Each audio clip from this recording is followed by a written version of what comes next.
warahmatullahi wabarakatuh. Selamat pagi, selamat bertemu kembali dengan Roro Farm, yang mana channel ini membahas tentang hobi budidaya ikan, tanaman, dan hobi lainnya.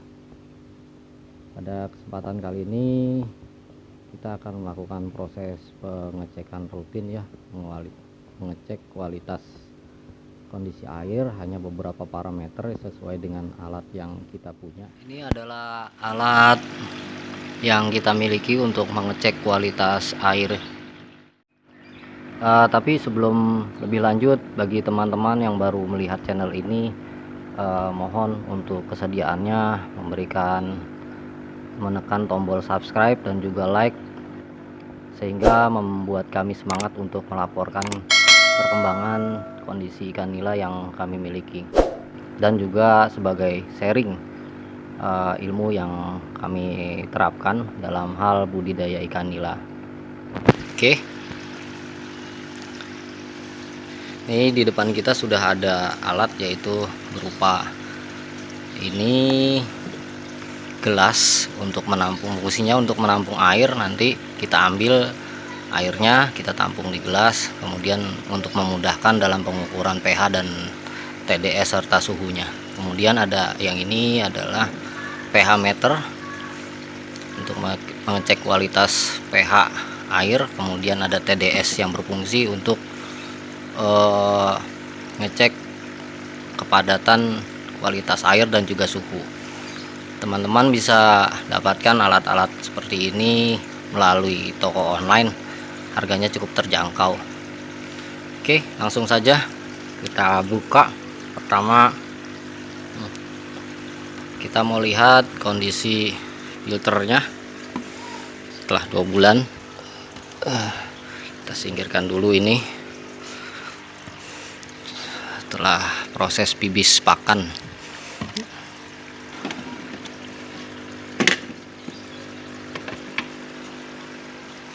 Kita memiliki di sini ada 3 buah drum plastik ya, fungsinya sebagai filter. Yang pertama adalah filter mekanis, yang kedua adalah biologis, yang ketiga adalah samteng. Tapi di situ juga kita taruh kalnes sebagai media tempat tumbuhnya bakteri.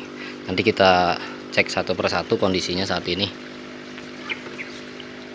Oke, ini kondisi filter mekanis. Saya pikir kondisinya masih cukup jernih ya, cukup baik. Kita melakukan pembuangan secara berkala melalui keran backwash ini. Jadi kita secara berkala kita buang, kita buka ini. Jadi kotoran ikan akan kita buang dari sini. Juga berfungsi untuk menguras bila tangki atau drum filter mekanis ini sudah terlalu kotor. Kemudian berikutnya adalah filter biologis. Filter biologis ini berisi karang jahe, kemudian ada oyster dan juga biobol rambutan. Jadi dari filter mekanis ini air masuk dari sana ke bawah. Kemudian level air lama-lama akan naik, disaring melalui filterisasi dengan jaring nelayan. Kemudian juga ada sikat di situ, air yang bersihnya kemudian masuk ke dalam pipa saluran ini, kemudian dialirkan menuju ke filter biologis. Begitu juga sama filter biologis, setelah melewati karang jahe dan media filter biologis lainnya, dalam proses nitrifikasi, air yang sudah ternitrifikasi ini masuk ke saluran pipa menuju ke samteng. Nanti kita buka juga di sini.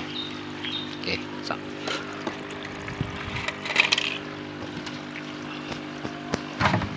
ini adalah samtengnya.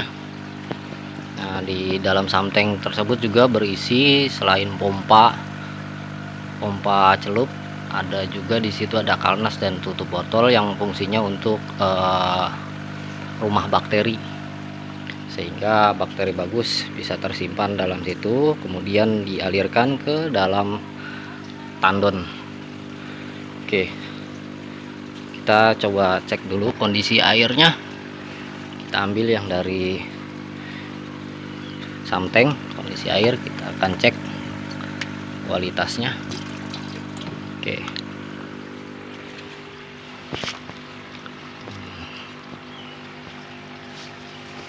kita akan ukur angka pH-nya. Oh iya, saat ini menunjukkan pukul 9.30 pagi. Kita lihat di sini. Oke, terlihat jelas atau tidak ya? Oke, maaf, sepertinya agak buram. Ini berapa nih? 6,4 pH-nya. Oke, cukup baik ya untuk pH-nya di angka 6,4. Jadi kemarin sore diguyur hujan. Nah, ini fungsinya oyster itu berfungsi dengan baik ya untuk melakukan proses penetralan pH. Jadi kita taruh di filter biologis ini, fungsinya untuk mengembalikan pH air ke kondisi semula, walaupun kondisi tandon kolamnya terkena air hujan, tapi dengan kita taruh di situ oyster dan juga karang jahe, di sini proses menetralkan kembali pH-nya sehingga pH kembali normal. Jadi ikan nila itu pH-nya berkisar bisa 5,5 ya, sampai dengan 8 itu sudah cukup. Kita di angka 6,4, jadi angka pH normal adalah di angka 7. Jadi ini saya pikir cukup baik untuk kondisi pH-nya. Kemudian kita ukur juga,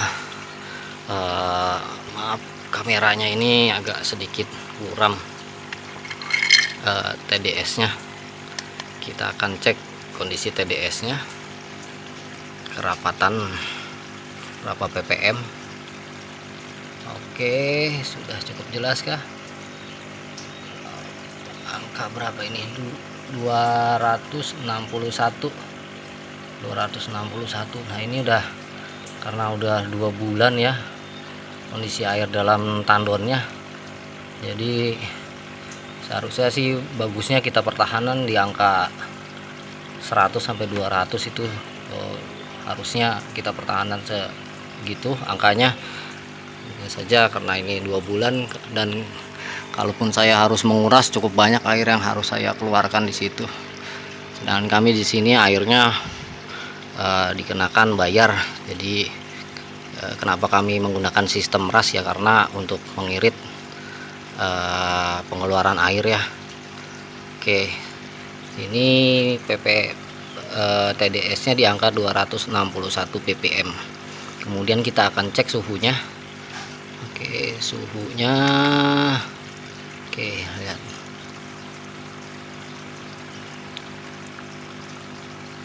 Suhunya di berapa ini ya, 31. Suhunya 31, cukup hangat karena memang sekarang matahari sedang naik di jam setengah 10, hampir jam 10 ini. Jadi saya pikir ini 30, kembali ke 30 ya, cukup ya suhunya ya. Seharusnya di angka 22 sampai 30. Jadi ini angka 30 derajat Celcius ini sudah cukup baik, masih di level normal. Oke,